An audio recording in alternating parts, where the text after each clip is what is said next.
esta feligresía, a todos los que están presentes, porque no deja de ser un orgullo para uno que es un simple advenedizo, asomado a la historia, pero sí muy fanático, pero que no tiene los pergaminos de muchos que están acá. Yo hubiese querido traer mi libro, y así me lo dijo mi amigo Juan Guillermo Bravo, te apuesto que hay a vender más de uno, y por la afluencia que hay acá de público, yo creo que habríamos vendido varios. Es la portada va a ser distinta, pero en unos 15 días más yo voy a dejar unos cuantos ejemplares para que usted lo compre. No es caro, va a costar 12.000 pesos. Dedicado puede que cueste un poquito más, pero no una de esas, como el recibimiento, la recepción ha sido tan grata. Y yo creo que es el primer volumen de 3 que vamos a hacer, porque es una chifladura más que un hobby. En mi caso, el fijonear en la historia hasta encontrarse con anécdotas, hay algunas muy conocidas que por eso no las puse, pero pude encontrar incluso algunas anécdotas de parlamentarios y de presidentes que pasaron a la historia como con fama de muy serio, y sin embargo uno que le gusta ser un poco sabueso en esto, hasta que da con lo que anda buscando cuando se pone pasión con esto. Creo que Albert Camus tenía mucha razón cuando hablaba del sinsentido de la vida, pero si uno le pone pasión a las cosas, esa pasión hace neutralizar un poco el sinsentido que tiene la vida. Y cuando habla que la vida a veces carece de sentido, no quiero decir con esto que carezca de magia, no, muy por el contrario, pero hay momentos en que uno quisiera detenerse, pero el mundo sigue y por lo tanto tenemos que continuar en la batalla. Ahora, yo quiero decirles que tuve la fortuna de trabajar en la revista Topace, y ahí aprendí a conocer a muchos políticos. Entonces un día me acuerdo que yo le dije al director, el señor director sabe que la revista se lee mucho, la han leído mucho todos los políticos. Entonces yo le dije, le propongo una idea, ¿por qué no hacemos una entrevista en cada número? Una entrevista semiseria, con humor y cosas serias, a varios parlamentarios que nos suenan tanto, pero que hacen una labor un tanto silente, pero bastante fecunda. Y me dijo, buena la idea. Y como usted me puso la idea, usted se hace cargo de eso. Ahí me anduve arrepintiendo de la idea, pero... ¿Ah? No, ojalá no. Si hubiera conocido a Coque, yo trabajé en el último periodo de Topace, cuando no era el Topace de Coque, lo reconozco. Pero sí trabajaba un gran dibujante que alcanzó a trabajar con Coque. Entonces ahí me correspondió viajar toda la semana, a mí, martes y miércoles, a las sesiones del Congreso, y aprendí muchas cosas. En primer lugar, le encontré razón a un diputado que en la década del 60 propuso terminar con el término honorable y tratarse de señores nada más. Por eso fue una moción, porque no era iniciativa de ley, estamos hablando del año 67 más o menos. Esa moción se llevó a votación y sacó 6 votos, porque hay algunos, tal vez la mayoría, que les gusta ser tratados con solemnidad, que yo veo que hoy día no corresponde. Yo creo que el respeto no pasa por tratar a uno de honorable, sino que por otras cosas. Entonces me fui haciendo un poco amigo de algunos parlamentarios, y cuando supieron que yo trabajaba en Topace, algunos se me acercaban. Oye, ¿tú eres Jorge Abasón? Sí. Oye, ¿por qué no me entrevistas? Ya dice, yo colócame en Topace. Sácame la cresta si quieres, pero colócame. Entonces yo ahí empecé a ver lo que eran los egos, a percibir lo que eran los egos de los políticos. Y lo más sabroso de cada entrevista, obviamente, que eran los off the record. Off the record yo respeté siempre y nunca los di a conocer. Tal vez en algunas memorias, es que las hago algún día, podría contar algunas, porque eran, por algo son off the record, porque son esas cosas que se cuentan con la grabadora ya apagada. En ese tiempo yo usaba grabadora cassette. Bueno, y estando en las sesiones del Congreso, naturalmente uno ahí me hizo mucho sentido lo que decía Otto von Bismarck cuando sentenciaba que era mejor no saber cómo se hacen las salchichas y las leyes, porque había muchas cosas que se cocinaban en los pasillos. Y entonces me recordó, también a mí me gusta el fútbol, entonces muchas cosas que se acuerdan en una asamblea no son respetadas a la hora de votar. Una por cuestiones de intereses personales y otra porque simplemente no conviene que una iniciativa que haya sido propuesta por un diputado A se luzca a otro que es diputado B. Entonces vi que al final, como decía un amigo, el Congreso es para mí una oficina pública más, donde están los tipos leales, los traicioneros, los advenedizos, los impostores, los que trabajan, los que sacan la vuelta, pero todos unidos en un 99% bajo un manto común que es el interés personal. Y esto me lo dijo un diputado una vez de Muerte Cristiano, con el cual yo no tenía gran amistad, pero lo conocí mucho porque salíamos a fumar al mismo patio, como estaba prohibido fumar. Entonces nos encontrábamos siempre y ahí me decía cómo se habían generado cierta fortuna de la noche a la mañana, pero también me habló de aquellos que eran tipos muy honestos.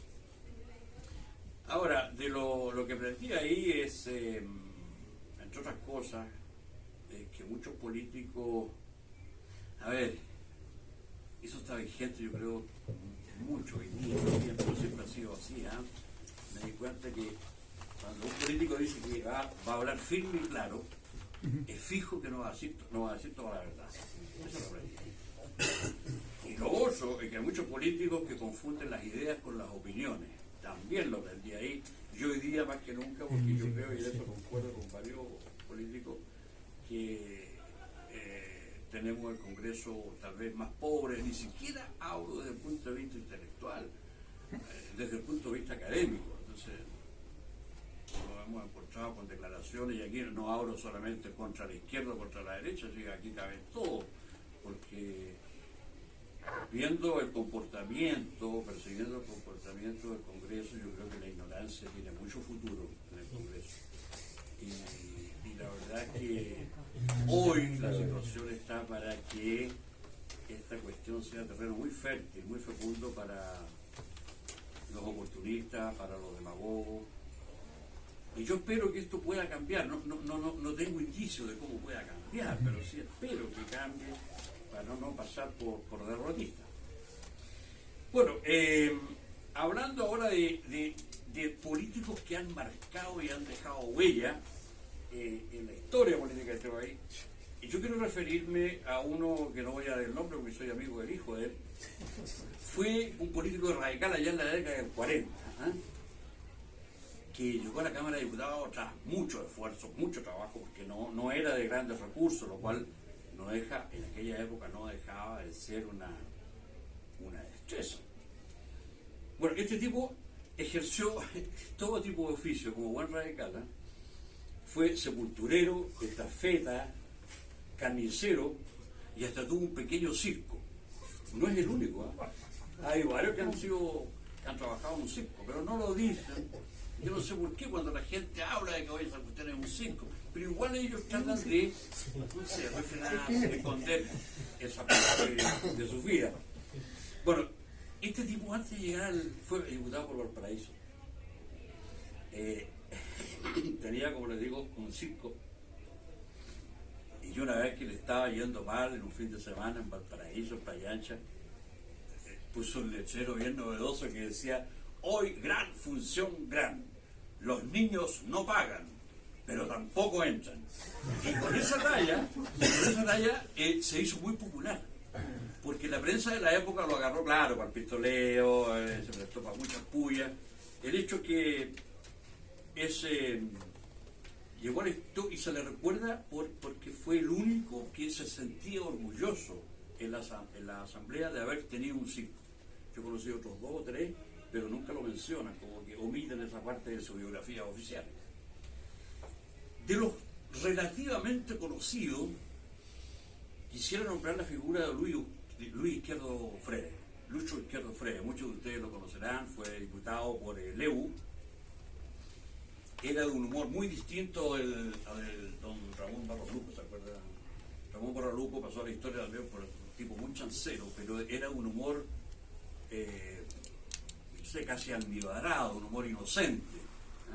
Hay muchas historias que ustedes deben saber de don Ramón. Don Luis Izquierdo se hizo famoso por un humor corrosivo. Era irónico para referirse a sus colegas, era bueno para colocar apodos, en fin. El hecho es que en cierta oportunidad, aquí voy a tener que nombrar un pariente suyo, Salomón, esta parte tenía que haberla sacado. Ya lo hice. Claro. Se la conozco. Bueno, el hecho es que había un ágape en La Moneda y era presidente de la República don Pedro Montt, que murió en Alemania, como ustedes saben, en Bremen. Entonces él era casado con doña Sara del Campo. Y en este ágape, como son los ágapes oficiales, van opositores, va gente de todas las tiendas políticas. Y doña Sara del Campo no le tenía muy buena a don Lucho Izquierdo, que fue diputado liberal, digamos. Entonces, fue ministro también, sí. Y se sentaron al lado. Entonces, en un momento, para romper el hielo de la conversación, porque don Lucho no hablaba todo esto, no porque estuviese acoquinado, porque personalidad le sobraba. Entonces, sí, era muy punzante, sí, era un humor corrosivo, don Lucho. Entonces, doña Sara del Campo le pregunta a don Lucho: oiga, don Luis, dígame una cosa, ¿qué opina usted de los ciúticos? Y don Lucho le dijo: ¿a quiénes se refiere usted, señora Sara? ¿A los de la ciudad o a los del campo? El hecho es que a doña Sara, que tenía un carácter recio, le hizo mucha gracia. Se cuenta, ahí, no sé, ahí esto se puede perder la noche de los tiempos, se cuenta que se hicieron muy buenos amigos después. Don Lucho Izquierdo Freire fue diputado por Leu y colega y amigo de Arturo Prat Carvajal. Muchos de ustedes deben saber que don Arturo Prat Chacón, nuestro máximo héroe naval, del combate naval de Iquique, tuvo un hijo que se llamaba Arturo Prat Carvajal, hijo de Pamela Carvajal y don Arturo Prat. Bueno, este hijo de don Arturo Prat fue diputado liberal. Yo sabía que era del Partido Liberal, ¿no? Bueno, pero es que Ale Varela dice eso. Bueno, no nos vamos a poner a discutir ahora. Bueno, el hecho es que fueron colegas y grandes amigos. Arturo Prat Carvajal se especializó en el tema económico y un buen día don Lucho Izquierdo, que era muy amigo de su amigo, lo invita a comer a su casa. Y esto fue un 20 de mayo de 1916. Y empezaron a tomar los dos, hablando de las cosas, no sé, los proyectos, lo que pueden hablar dos políticos en confianza, en una cena que fue bastante regada. 20 de mayo de 1916. Entonces, a eso de las 11 de la noche, don Lucho le dice a Arturo Prat Carvajal: oye, Arturo, están tan buenos los mostos, mira, me quedan varias botellas, si quieres voy a la cocina y traigo 2 botellones más y seguimos tomando. Y don Arturo le dice: Lucho, no, gracias, mira, no puedo aceptarte porque resulta que mañana es 21 de mayo, una conmemoración más de la muerte de mi padre, y tengo que ir como a 4 eventos. Ya le dice Lucho: no, si te entiendo, entonces te voy a dejar a la puerta. Y lo fue a dejar a la puerta. Y al despedirse le dice Lucho: oye, Arturo, perdona mi mala memoria, pero quiero hacerte una pregunta. ¿De qué murió tu papá? Entonces, por la historia cuenta que los dos terminaron riéndose. Y eso da, yo creo que, según Alex Varela Caballero, que para mí ha sido un puntal en buscar el lugar en la historia política del país, ha sido un puntal. Pero Alex Varela cuenta que a raíz de eso se hicieron, o sea, yo creo que fomentó más aún la amistad. Me doy un salto rotundo, porque esto que estoy haciendo yo no equivale ni a 5 páginas de este libro, que se los recomiendo, lo voy a dejar acá.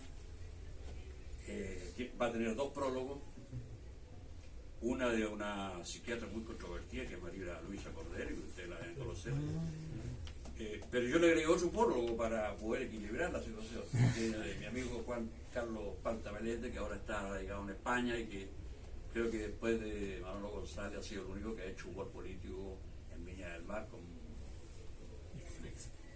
con éxito, y fueron muy certeras las imitaciones que hizo. Bueno, me salta el año 1958, muchos de ustedes ya, yo creo, no sé si tenían derecho a voto, pero estaban nacidos.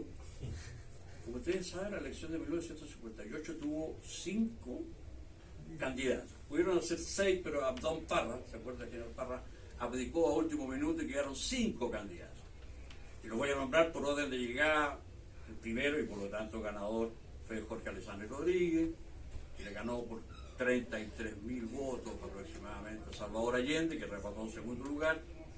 Tercero llegó Eduardo Frei Montalva, que sabía que iba a ser tercero. Esto me lo contó su hijo, ¿no? Frei Montalva dijo: yo sé que soy tercero en 58, pero en 64 salgo primero. Y la apuntó. Cuarto, Luis José Leiva, con un partido radical muy dividido. Julio Durán no lo apoyó, entre otros, porque Luis José era del ala izquierda del Partido Radical, que ya venía muy fragmentado. Y un quinto candidato que tuvo la oportunidad de conocer y entrevistar, y que rezaba por mí incluso. Igual, para los que tenemos una fe fiduciaria, una fe más fundamental, la razón que otra cosa, bueno, Antonio Zamorano Herrera, famoso como el cura de Catapilco, que sacó 41.000 votos. Ahí se dijo que esos votos le costó la elección a Allende, lo cual yo discrepo de ello, porque Antonio Zamorano Herrera era curilla, por lo tanto los votos de él se habrían ido, yo creo, a la mayoría del Partido Conservador, que apoyaba a Alessandri.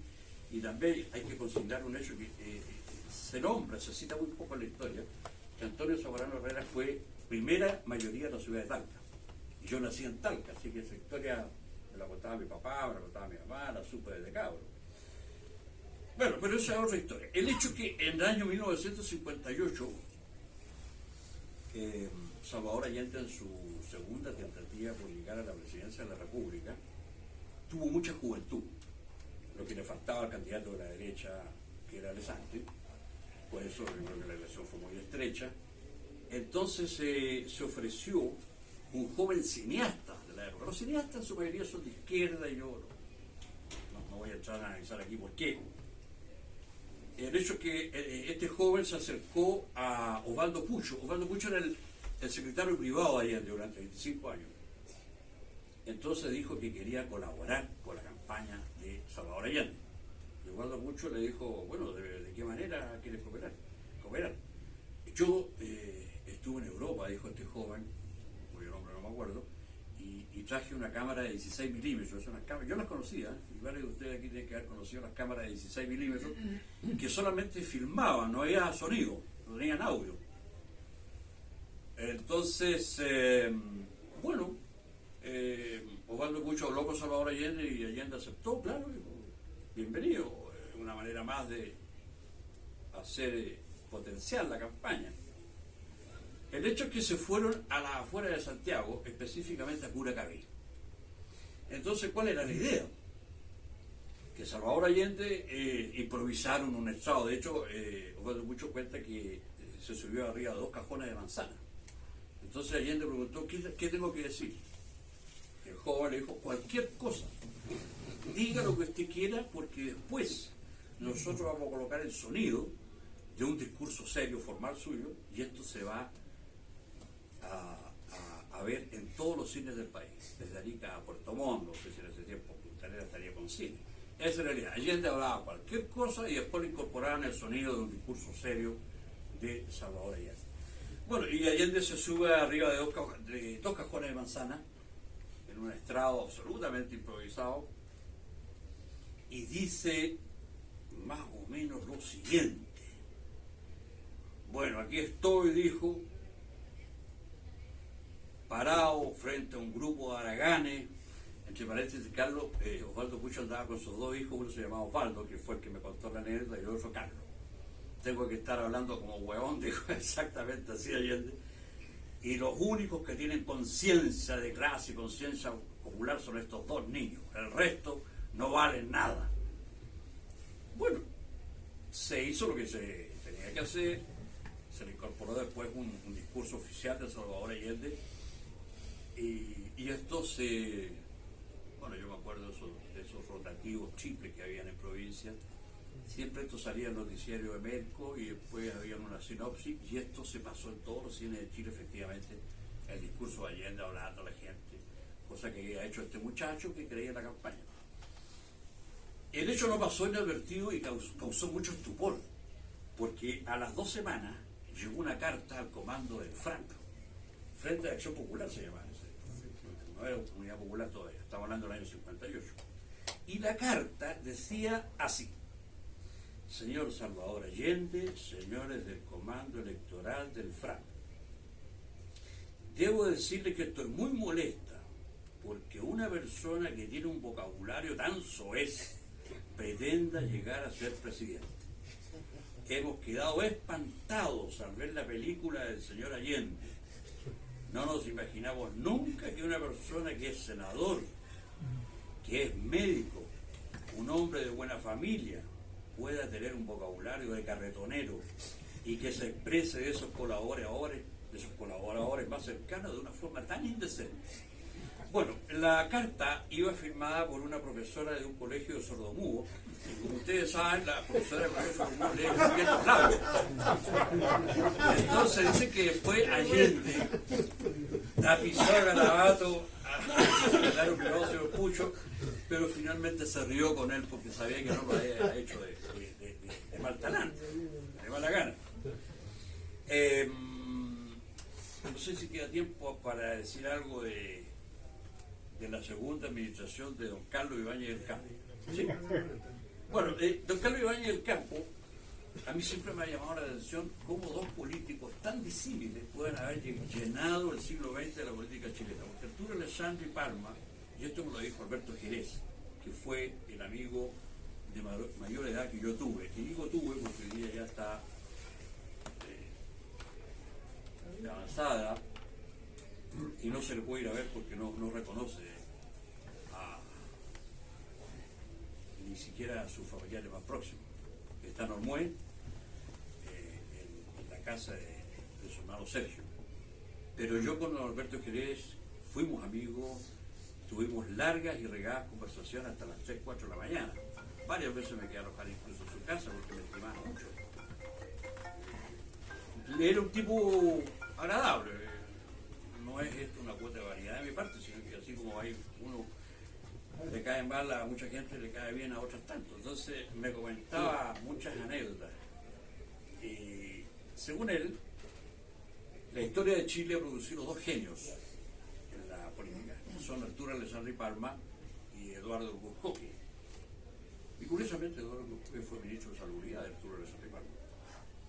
Bueno, de Arturo Alessandri Palma es difícil encontrar una anécdota que ya no se conozca. Pero hay una que me contó Adolfo Yankelevich, que para mí fue un maestro del PRD. Esto fue el año 38, en la segunda administración de Alessandri Palma. Iban a una concentración en la estación Mapocho y va don Arturo, seguido seguramente de un guardaespaldas, un séquito de gente de más confianza, y atrás se entromete un tipo anti-alessandrista que empieza a gritarle: abajo Alessandri mierda. No lo podían hacer callar: abajo Alessandri mierda, abajo Alessandri mierda. Y don Arturo escuchaba. Por esas cosas de la vida, este tipo de repente le vino un ataque de tos, y don Arturo se dio vuelta y le dijo: ¿viste? Te atragantaste con tanta mierda, weón. Bueno, don Arturo era así, era de... Curiosamente, como se ha dicho, Julio Grant ha sido de los políticos grandes oradores, de un lenguaje soez, bastante grotesco, y sin embargo la Academia Chilena de la Lengua se enorgulleció en tenerlo en sus filas, porque yo creo que tenía un lenguaje tan disímil, o sea, que podía llegar a distintos públicos. Yo, en lo personal, de los mejores oradores que he escuchado lejos, Julio Grant, pero no escuché a los anteriores. Y a mí siempre me llamó en Julio Grant la atención el hecho que veía al público y conforme al público, ahí hablaba. Si había un público más o menos educado, también le hablaba a ese público. Cuando se fijaba que en la galería había gente ya, obrero, gente de mayor preparación, también tenía llegada para ese tipo de público. Y bueno, anécdota, usted ya es clásica, la de Fernando Rivera Sánchez en Televisión Nacional, no la voy a contar porque eso ya es muy sabía. De Carlos Ibáñez del Campo, ¿por qué dije yo que dos personalidades tan disímiles? Porque uno es un tipo controversial, controvertido, polémico como Arturo Alessandri Palma. Yo creo que una matanza del seguro obrero emporcó mucho lo que hizo por el país, pero era un político brillante. Comparado con Carlos Ibáñez, que he conocido, he entrevistado a historiadores que conocieron a don Carlos Ibáñez del Campo y dicen que no era más allá de una inteligencia común y corriente, pero, como dice Tito Moon, golpista a las 24 horas del día. O sea, intentona de golpe de Estado que había, ahí estaba Carlos Ibáñez del Campo. Y si lo pillaban, no tenía ningún tapujo en pedir asilo en alguna legación en aquellos años, después embajada. Hay un político de Concepción que se llamó Sergio Pérez Varela, que lo definió de una manera que yo encuentro que es magistral. Definió, este Varela era radical, definió a Carlos del Campo como una empanada frita de queso, añeja y sin queso. O sea, no tenía gusto a nada. Hay un libro, yo lo recomiendo, de Luis Correa Prieto, que es el libro consiste en una conversación muy extensa con Carlos Ibáñez del Campo, y ahí llega uno a la conclusión de que sí era muy cazurro, se sabía todo el stock de zancadillas políticas que existían en este país llamado Chile. O sea, en ese sentido era un tipo previsor, con la malicia, era un macuco de la política, pero no muy ilustrado. Entonces, por eso a mí me llama la atención que cuando se habla de los dos personajes que llenan la historia del siglo XX en Chile, destaquen Arturo Alessandri Palma, sí, en cuatro sentidos, pero Carlos Ibáñez como que no lo podía entender. Me dicen, y hay varios historiadores que coinciden en esto, que su primera administración, siendo dictadura, fue más fructuosa y más fecunda que la segunda, que fue en democracia. Pues, el año 52 gana, ¿no? Del 52 58, con la famosa escoba, que iba a barrer con la corrupción, pero resulta que el gobierno terminó con una muy alta inflación, con muchos negocios. Hay un libro también de René Varas Montero, Vergara Montero. Fue secretario muy amigo de Carlos Ibáñez del Campo y muy decepcionado del segundo gobierno de Carlos Ibáñez del Campo, porque realmente nunca tuvo una política clara. Jugaba con los gabinetes poniendo amigos, sacaba a los amigos. De hecho, Arturo Larría Bravo, que fue gran amigo de él, después se encantó. La verdad es que Carlos Ibáñez no era de grandes amigos. Más bien era un relativista respecto a los amigos. No así Arturo Alessandri, que era como el gay power. O sea, si estaban con él, la obtenían todas con él. Pero no tenía tinte, o se estaba con él o se estaba contra él. Era así don Arturo, lo que no quita que era muy superior intelectualmente, muy bien dotado, mucho más que Carlos Ibáñez del Campo. Yo creo que Carlos Ibáñez del Campo fue presidente por circunstancias muy adventicias, por decir un término académico, y su segundo gobierno, como me dijo a mí Claudio Almeida, fue un gobierno siempre demasiado heterogéneo. Colocaba radicales, liberales, conservadores, no sabía. Al final yo creo que don Carlos Ibáñez, recordemos que esa es la mayor inflación que ha tenido Chile en el siglo XX, superada solamente por la de Salvador Allende. Entonces cambiaba gabinetes a cada rato. Y bueno, hay una anécdota que me contó un gran educador chileno. Y esto viene de la costumbre de que los presidentes tomen chicha en cacho en la parada militar. Bueno, esto nace el año recién 53, yo pensé que venía de mucho antes, de antaño, no. Nace el año 53 cuando Ibáñez, que era gran admirador de Juan Domingo Perón, lo invita a Chile, y ahí él habla con el club de guaso Gilles Letelier. ¿Gilles Letelier se llama? Sí. Claro, Gilles Letelier, entonces, de ahí se inicia esta cosa, recién en el año 53, yo pensé que venía mucho antes. Entonces va al club de guaso, bailan una cueca y pasan el cacho a la tribuna presidencial. En ese tiempo Carlos Ibáñez toma un poquito y después se lo pasa al ministro del Interior, después pasa a todas las grandes figuras con pico ahí que están en la tribuna oficial. Bueno, y de ahí viene la costumbre, pero también ahí pasó, con la inauguración del cacho presidencial, una cuestión muy chilena, porque Carlos Ibáñez probó la chicha, la pasó al ministro del Interior, no recuerdo quién era, puede haber sido Arturo Lavarría, no recuerdo el nombre, pasó por varios ministros, pasó más atrás, y el cacho de chicha nunca volvió, se lo robaron. Entonces uno dice, está bien que el robo de la pillería es una lacra chilena, pero no es para que se lo roben en una tribuna presidencial, o sea, guardemos las categorías. Y esto me lo contó un gran historiador de apellido Godoy. Creo que está... Oscar Godoy. No, Pedro Godoy. No, Oscar Godoy es el liberal, es cientista político. Bueno, hay otra anécdota, pero yo quiero terminar con esta, pero ¿puedo decir un garabato acá? Ya dijo 3. Ya ha dicho, bueno. Ya ha dicho, bueno. Es más fuerte. Bueno, resulta que bueno, Ya se puede tapar los oídos. como dice Daniel Vilch, un amigo sin la Yo le pongo pi a la grabación. Ahí lo cortan con un pito. El año 1955 vino una delegación inglesa a Chile por el tema de Palena. No se sabía si Palena iba a quedar para Argentina o para Chile. Entonces Cazurro, como era Carlos Ibáñez, mandó a buscar a varios amigos de él, entre ellos Belisario Velasco, que fue ministro de Michelle Bachelet, me contó esta anécdota. Entonces les dijo, oye, ustedes saben que viene una delegación a dirimir acá, si Palena queda para el lado argentino o queda para el lado chileno. Entonces yo lo voy a nombrar en una misión muy especial. Va a haber una misión cultural, que se la encargó, no sé el apellido, pero Ibáñez le dijo, mire, ustedes, eran dos de la misión cultural.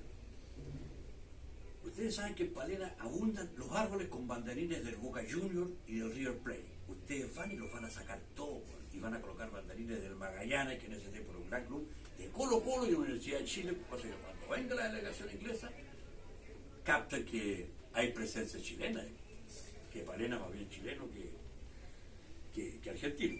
Y después se dirigió a Belisario Velasco y le dijo, usted se va a hacer cargo de la parte política estratégica. Y el Belisario se lo contó en su casa, un Belisario. Bueno, ¿y en qué consiste la cosa política estratégica, presidente? Muy fácil. Usted va a llenar los árboles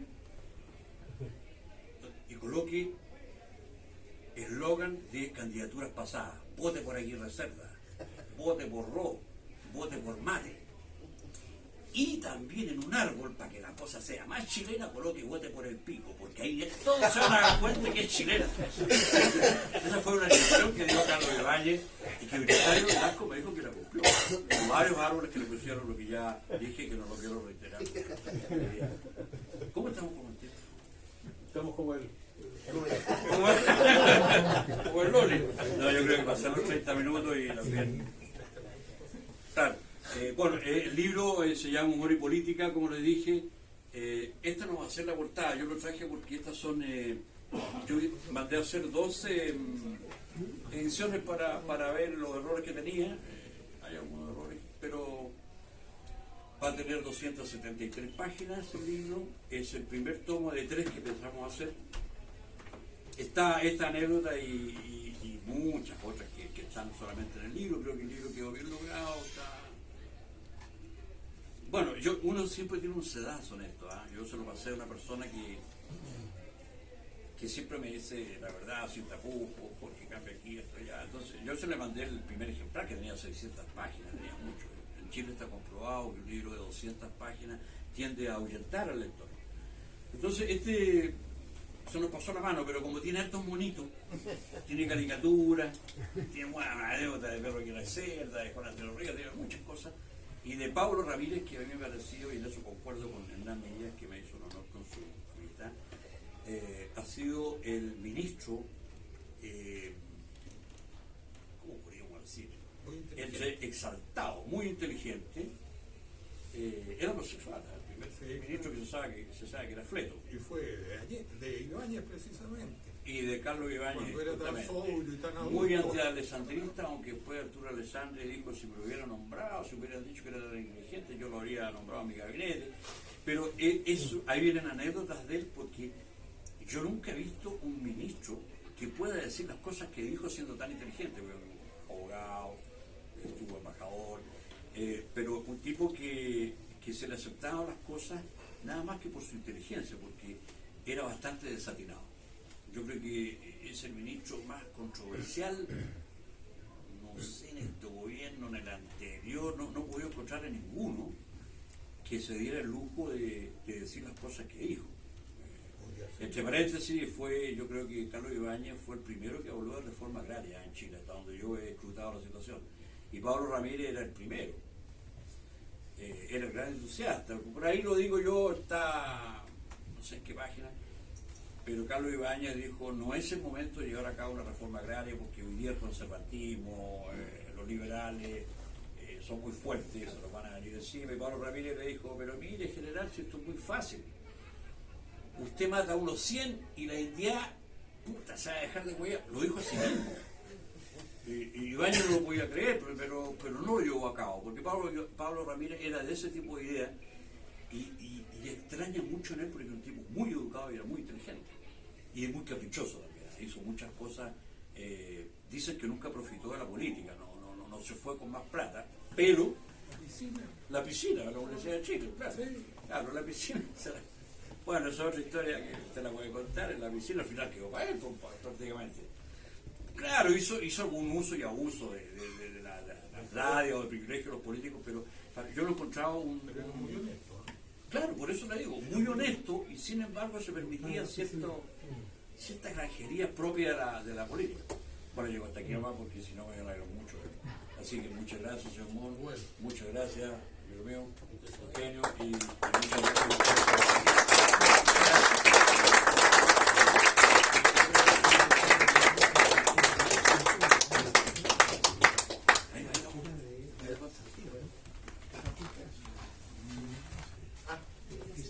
Bueno, ahora le toca a don Eugenio Bastías Cantuaria, que nos va a disertar sobre árboles patrimoniales en Santiago.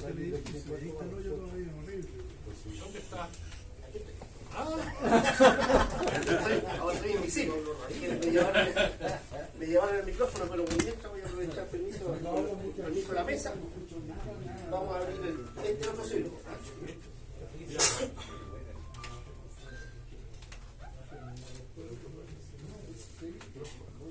Dice yo, solo yo para cambiar de pila, parece.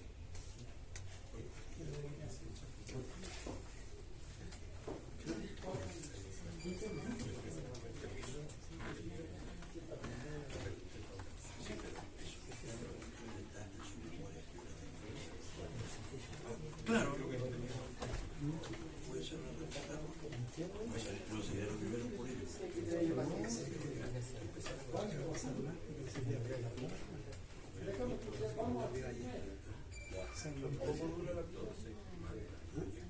Parece que se lo hizo ya la clave.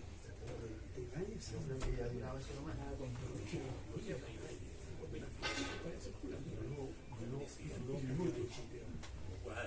Fueron demasiado groserías, parece.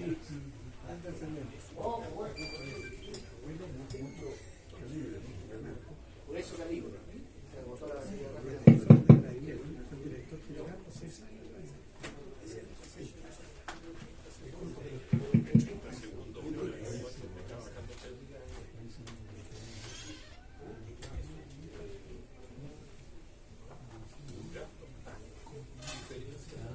Suma para igualar. Bueno, ¿se escucha? Sí. Yo soy Eugenio Bastías, ingeniero forestal y diplomado en gestión cultural, y eso me ha traído muchos problemas.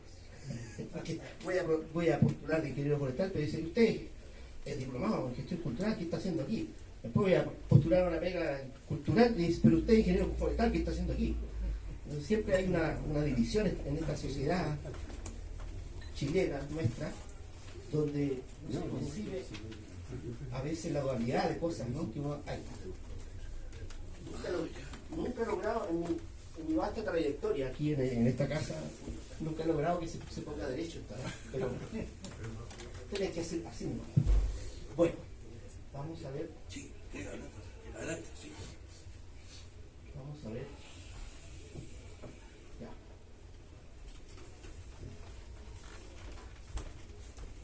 Bien, árboles patrimoniales, una revisión histórica conceptual en Chile Central. Esta es una presentación que dura unas 10 horas, pero vamos a hacer un resumen adecuado para que la gente no se muera de aburrimiento. Sí, no.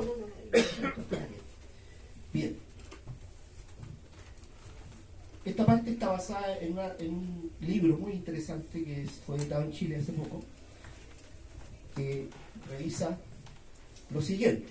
El primer árbol del cual se oye en Occidente es el árbol del Edén, todos sabemos.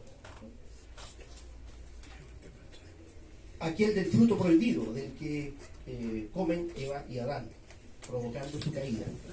Pero también existe el árbol del mundo, el del mito nórdico y el árbol del mundo de la cábala judía.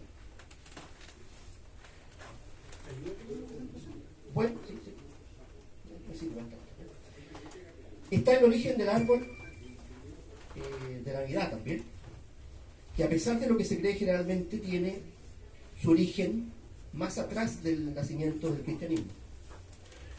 El budismo tiene su propio árbol de la iluminación. Sin embargo, los árboles no solo están en la sabiduría religiosa o hermética. Existen las tribus, aldeas, ciudades-estado que contaban hacia adelante. Las aldeas-estado que contaban con arboledas sagradas o un solo árbol en climas más secos. Desde allí solo podían extraerse ramas, frutos, resina o flores en forma muy limitada y solo con propósitos sagrados.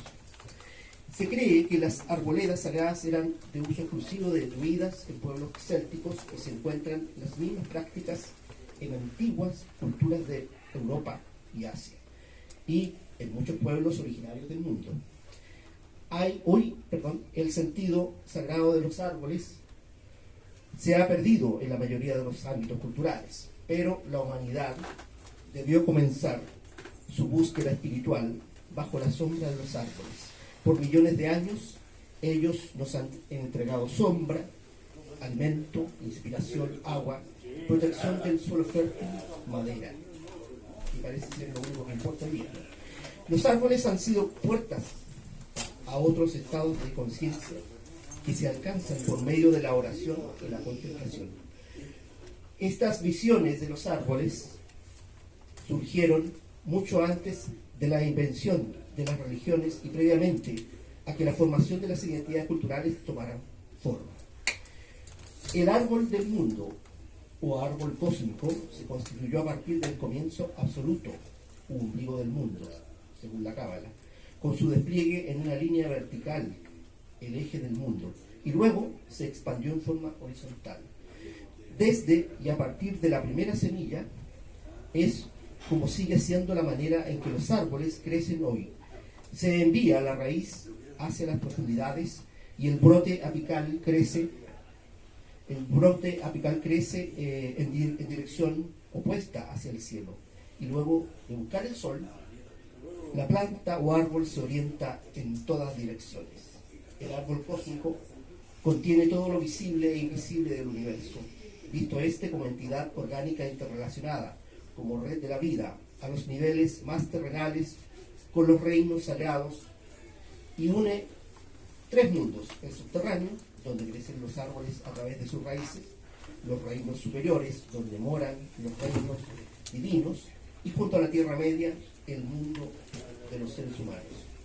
La conexión de estos mundos permitió que se encontrara bajo árboles venerados o arboledas sagradas sitios adecuados para ritos, meditación, oración, oráculos, consejo y juicios.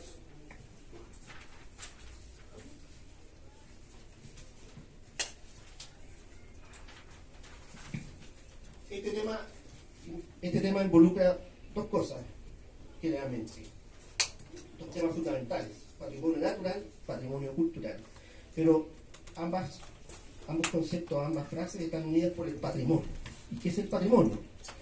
Ahí yo tomo una definición que es usada por la antigua DIVAM, hoy día el Servicio Nacional del Patrimonio Cultural, y consiste en que el patrimonio cultural es un conjunto determinado de bienes tangibles, intangibles y naturales, que forman parte de prácticas sociales, a los que se le atribuye valores a ser transmitidos y luego resignificados. O sea, es un concepto dinámico, cambia con el tiempo, ¿no? De una época a otra o de una generación a las siguientes. Así, un objeto se transforma en patrimonio o bien cultural o deja de serlo mediante un proceso y o cuando alguien, individuo o colectividad, afirma su nueva condición. Bajo este concepto se considera lo material y lo inmaterial, por supuesto, como habíamos mencionado, que está construido por el ser humano, lo natural, es decir, lo no construido por el ser humano. Por ello, esta idea se halla vinculada a la lucha, por ejemplo, por la conservación y preservación de la biodiversidad, la propiedad pública o comunitaria del agua y la especificidad local y regional de los alimentos y semillas. Podríamos llamar enemigos o factores de deterioro y menoscabo del patrimonio a los desastres naturales, el cambio climático y los sistemas económicos extractivistas como el actual capitalismo neoliberal desregulado, como lo decía el poeta Armando Uribe Arce. La noción de patrimonio aborda un margen de espiritualidad, pero por otro lado, uno de utilidad material, por supuesto, a través del turismo, por ejemplo. Construye sentido de pertenencia, identidad y cohesión social y cohesión territorial también. En un nivel más allá sería visto como un agente de creatividad e innovación.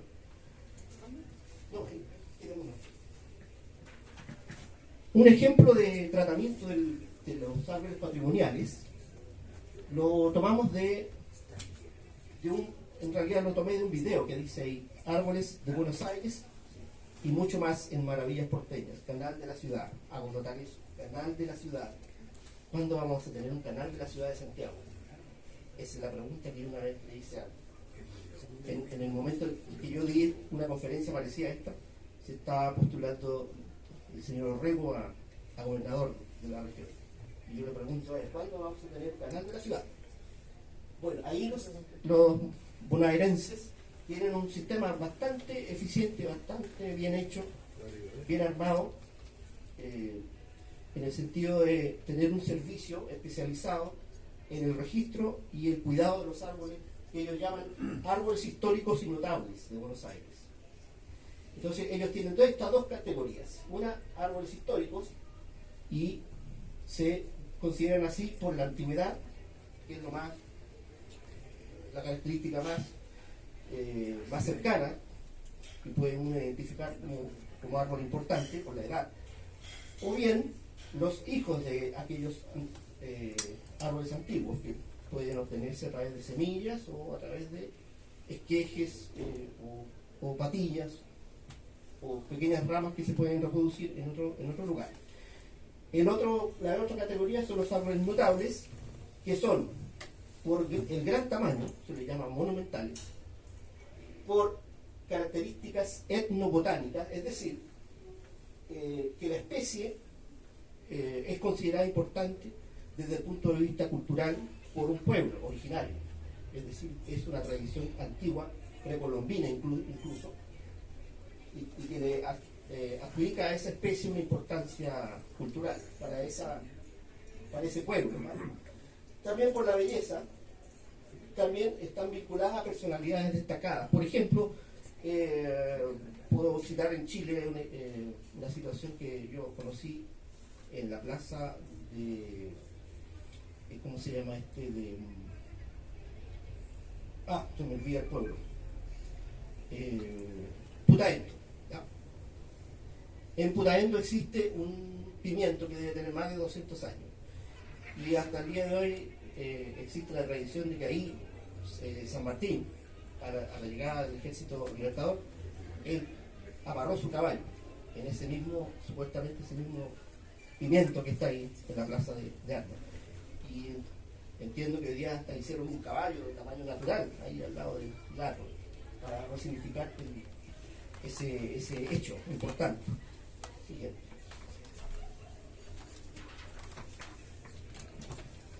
¿Cómo se puede ver o cómo se puede describir un transecto histórico en la cuenca de Santiago? Y aquí me meto con el tema del doctor aquí, que es el dueño de la cuenca de Santiago, ¿no? Jerónimo de Vivar dice: hay en estos valles y fuera de ellos muchos espinillos y arrayán y sauces, como en los valles ya dichos. Hay más otro género de árboles de más de lo que habemos dicho, que son al modo de granados de España, carecen de fruta, la madera es colorada, de dentro de la cáscara es al modo de Brasil, esta madera. Brasil se llama así por un árbol que tiene madera roja y parece una brasa, por eso se le llama Brasil, el árbol, y así se le llama al país. ¿Estoy correcto o no, profesor? Ya sigamos con una vista de Santiago desde el Cerro Blanco, 1790, en la expedición de Fernando Brambila. Ahí tenemos una vista, un golpe de vista desde norte a sur. Expedición Malaspina. Perdón, sí, Malaspina. Brambila es uno de los integrantes de la expedición. Sigue. Don Alonso de Ovalle, en la histórica relación del Reino de Chile. Cito por Pehuen, año 2003. De los silvestres y propios de la tierra hay dos diferencias. Está hablando de los árboles, ¿no?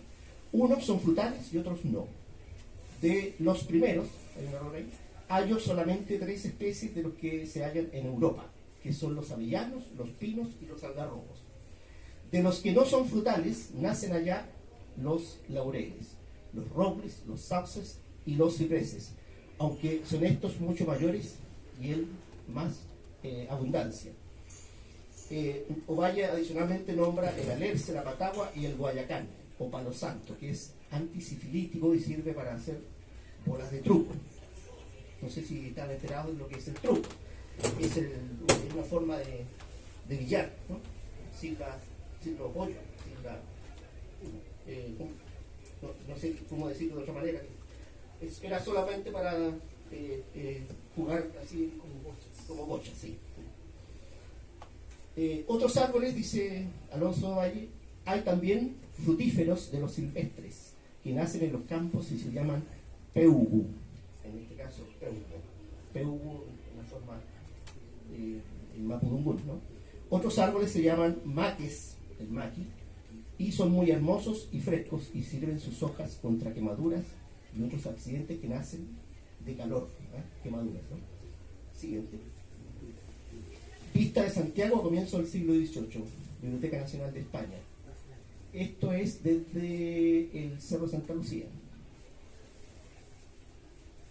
Sí, porque allá están, aquí está no sé si es el puente de Palo o sí, debe ser el puente de Palo. Ahí está el río Mapocho y la cañada. Siguiente, por favor.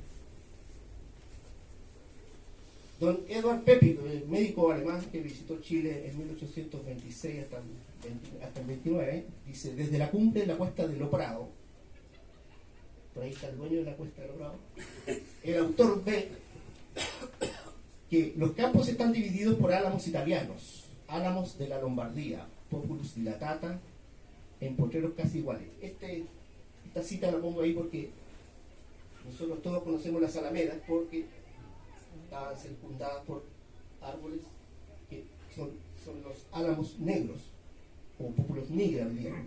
Esa es la forma antigua de decir Populus dilatata, el nombre científico, ¿sí, no?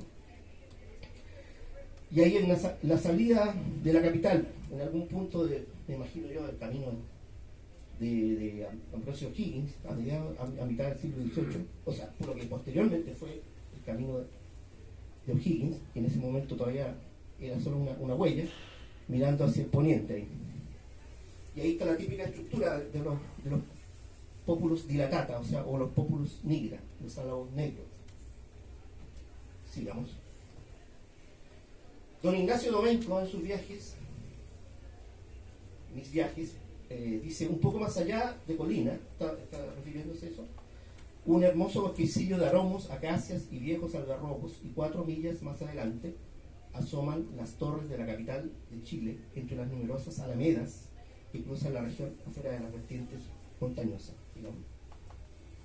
Esa es otra vista del tiempo de la expedición Malaspina, ¿no? Fines del siglo XVIII. Aquí me parece, este debería ser el Cerro Santa Lucía, ¿sí? Eso es desde Providencia. Desde... ¿De Providencia al centro de San... no, dice desde el Cerro Santo Domingo. Dice sí. Igualmente de norte a sur. Cerro Santo Domingo se le llamaba Cerro Blanco, porque era propiedad en ese momento de la Orden de Santo Domingo. Sí. No, después aparece, me está adivinando más o menos las imágenes. Pues siga. Don Samuel Hay, viajero que vino desde Buenos Aires, viajero, me parece que británico, si no me equivoco. Viniendo desde la cuesta de Chacabuco, él se venía a Santiago por el camino de Buenos Aires. Recorrimos un camino delicioso por una calle de árboles aromáticos, algo parecidos al codezo. Ahí ya estoy en la incertidumbre, no sé a qué se refiere. Y a las 3 habíamos pasado los suburbios y nos hallábamos en el puente que lleva a Santiago. En otra página dice, San Francisco en la Cañada de Santiago es convento singularmente bello y espacioso. Sus patios están adornados con palmeras y cedros soberbios. Se refiere, por supuesto, al convento de San Francisco. Continúa. Ahí estamos viendo desde los Tajamares, 1830 me parece que es la época. El paseo del Tajamar fue el primero que se instaló en Santiago, antes de la Cañada. Ese era el paseo tradicional del siglo, principalmente del siglo XVIII, que bordeaba, si no me equivoco, desde el Santa Lucía aproximadamente, o sea, hasta por ahí a la altura de la Plaza de Armas, perdón, y hacia arriba, en lo que hoy día es Providencia, aproximadamente en lo que es el café literario de Providencia. El café literario estaba a la salida, sí, hacia Providencia, desde el interior. Sí, ahí hay un monolito que marca el inicio del paseo este de las Tajamares. Don Basil Hall, este me parece que es un oficial británico, dice, por la tarde, a la puesta del sol, todos se dirigían a la Alameda, o paseo público, llamada también el Tajamar, formando un terraplén de uno de sus lados para evitar las inundaciones del río Mapocho, corriente insignificante en invierno, pero violento torrente cuando las nieves de los Andes empiezan a derretirse. Este paseo lo forma un ancho y muy bien conservado camino de carruajes, con un amplio paseo de peatones a cada lado, sombreado por doble fila de altos álamos, siempre estos álamos negros, ¿no? Y ahí está el Tajamar con Giovato Molinelli, mitad del siglo XIX, y ahí me parece, no debe ser el mismo de ahora, pero no, es una imitación de ese monolito que marca el inicio de... Eso está hoy día a la orilla de la calle. Sí. O sea, el café del cerro está... Eso es todo el estacionamiento donde se ve el agua. Sí. Sigamos. Don Peter Smith Mayer, un comerciante británico especializado en minería, dice, viniendo desde Colina, también vino desde Buenos Aires, el suelo silvestre con sus algarrobos y acacias no se separaría de nosotros hasta que nos hubiera visto, y nosotros a ellos en Santiago. Estos árboles, aunque raleaban gradualmente, todavía continuaban manteniendo posesión de la mayor parte de las tierras inferiores. En otra parte dice, un punto alto, al pasar a través del pueblo floreciente de Colina, nos otorgó una vista placentera de la ciudad de Santiago. Los bosquecillos que hay dentro de la ciudad no nos permitieron ver mucho más que algunas iglesias y edificios públicos. Ahí hay otra vista del mismo Tajamar, un poquito antes de la elaborada, supuestamente un poquito antes de la anterior que habíamos visto de Giovato Molinelli, y evidentemente la vista hacia el oriente.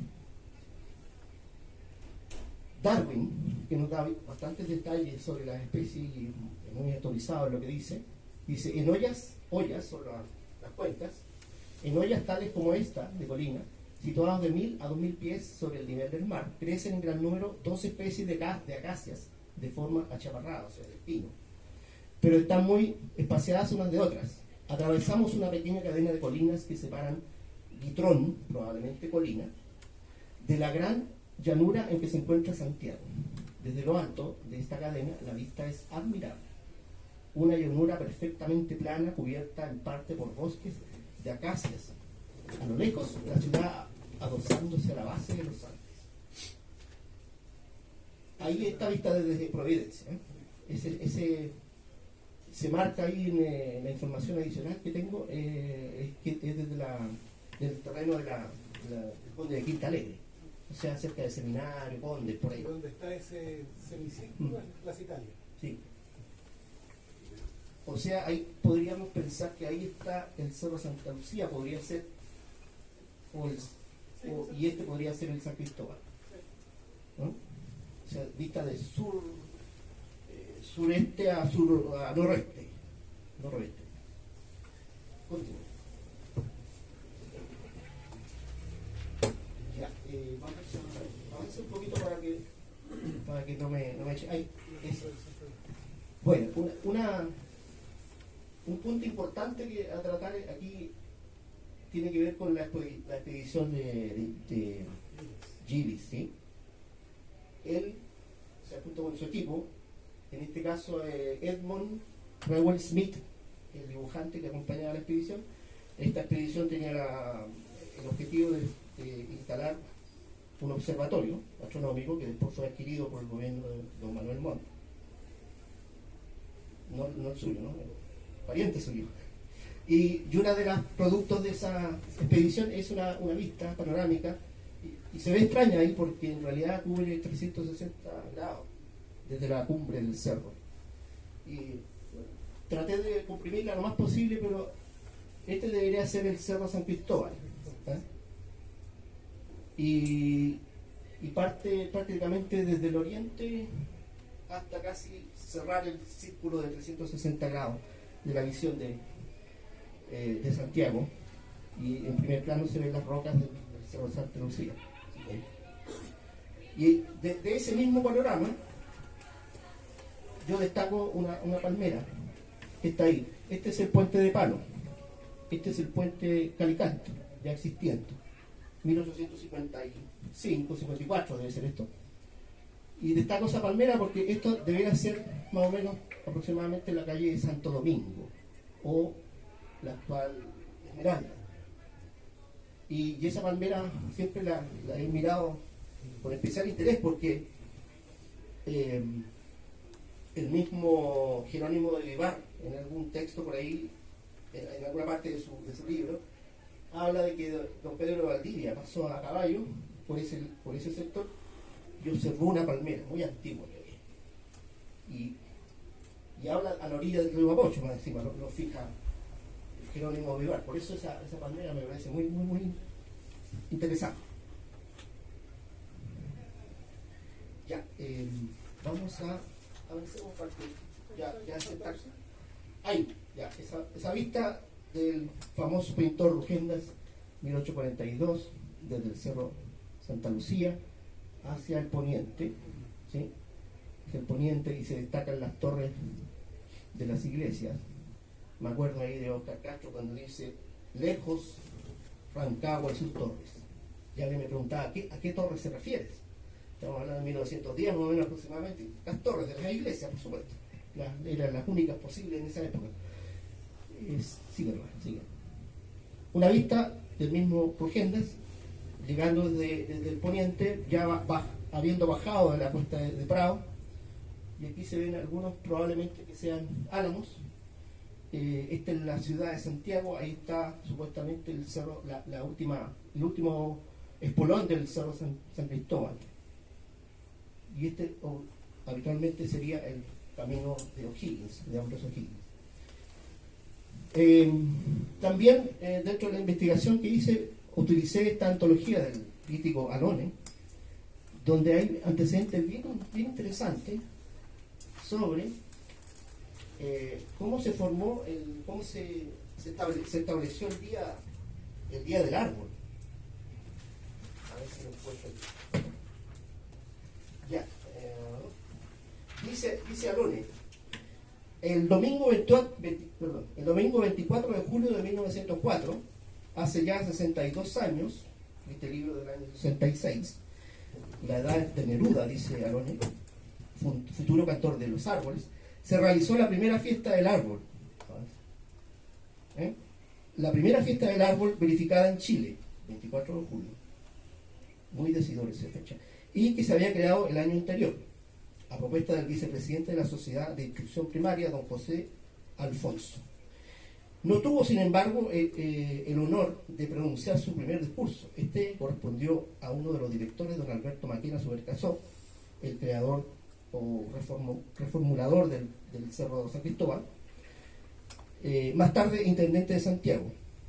Entonces, devorado por las canteras, el cerro se refiere al Cerro San Cristóbal, salvado por él, no sin luchas, hasta convertirlo en otro oasis forestal como en Santa Lucía, obra de su tío Vicuña Maquena. El año 1914, cuando ya los primeros arbolitos que los primeros niños plantaron estarían grandes, la ceremonia se repetía por 11ª vez. En aquella ocasión, alumnos de varias escuelas plantaron en el Parque Cousiño, Parque O'Higgins hoy día, los primeros cerezos japoneses llegados al país, obsequio del ministro del Japón, señor Eki Hyoki, de simpática memoria. Sí. Continúe.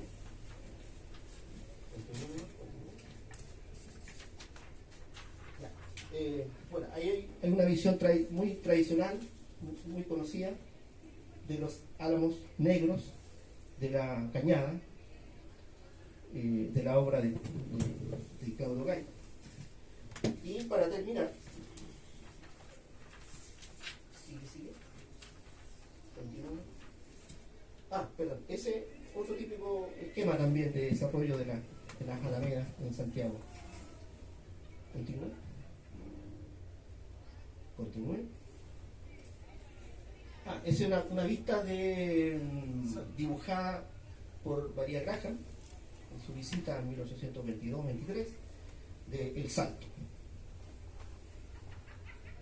Ese de la expedición Malaspina también. Desde el norte, también desde el norte, desde la ribera norte del Mapocho. Este de Marianne North, 1884, una dibujante y botánica inglesa, que nos muestra una vista desde Santiago desde la zona oriente. Continúe. Ya, ahí. Yo trabajé en algún momento en la Municipalidad de Recoleta y ahí aproveché mi tiempo disponible para hacer un registro de mucho de lo posible de árboles patrimoniales, y un ejemplo está ahí, con la colaboración de una colega arquitecta que me ayudó en cierta medida a hacer el registro. Lo primero que registramos fue las dos palmeras que están en la entrada del cementerio general. El problema fundamental era estimar la edad de los especímenes. Entonces, yo me remití principalmente a buscar fotos, registros fotográficos. Y esa es una foto de 1930-31, me parece, si no me equivoco, donde están recién plantadas las palmeras. ¿Sí? Y Palma, no palmera, ¿no? palmera o palma, ¿sí? Indistintamente, ¿sí? Palmeras o palmas, ¿sí? Sí, se usan las dos acepciones, palmeras y palmas. ¿Sí? No, de hecho, hay un importante ecólogo que tiene un libro que se llama Palmeras, ¿sí? Donde el doctor Juan Grau, titula su libro Palmeras. Yo creo que es el especialista más importante de palmeras en Chile. Bien, y después me encontré con la sorpresa de que había una película del año 41, noviembre, donde aparecen estas palmeras con un desarrollo menos de un metro, y la película es cortometraje de la entrada del funeral del presidente Pedro Aguirre Cerda. Y ahí aparecen las palmeras ahí. Entonces eso me ayudó a poder datar la edad de estos especímenes, que serían aproximadamente 90 años, con 25 metros de desarrollo. Este otro ejemplo sería un pimiento boliviano, que está en el frontis de la municipalidad actual de Recoleta, ¿sí? Que podría tener alrededor de 100 años. Habría sido parte de esto que viene a continuación, que sería el antiguo parque, el antiguo parque de la chacra de don José Tomás Urmeneta, un inversionista de la minería, y claro, de la mina de Tamaya, y él tenía su lugar de descanso, su chacra ahí, frente a lo que es hoy día el municipio de Recoleta, a la altura prácticamente de Metro Einstein, por ahí, un poquito más al norte, lo que hoy día es la Corporación Cultural de Recoleta, y ahí yo registré esas palmeras, esas dos que están ahí. Y ahí hay un dibujo de un artista que plasmó un diseño donde está aquí la capilla, la antigua capilla de la chacra de don José Tomás Urmeneta. Y sería el final. Muchas gracias.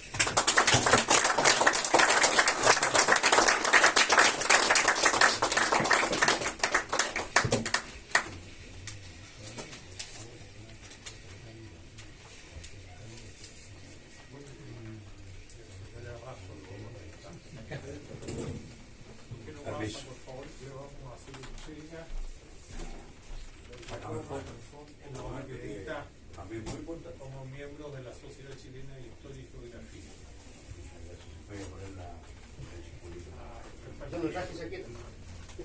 ¿Qué se va a poner? ¿Quiere que le dé? Sociedad Chilena de Historia y Geografía. Los nombres nomás, para que lo vean bien rompes. ¿No le parece, don Patricio? La Sociedad Chilena de Historia y Geografía, por acuerdo de su honorable Junta de Administración, confiere la calidad de socio activo a don Jorge Abasolo Aravena, por reunir los requisitos establecidos en los estatutos de la institución. En testimonio de lo cual se le otorga el presente diploma que firman el presidente y el secretario general, refrendado con el sello de la corporación, en Santiago a 7 días del mes de noviembre de 2022. Bueno, este otro solo cambió el nombre, don Eugenio Bastía Herrera.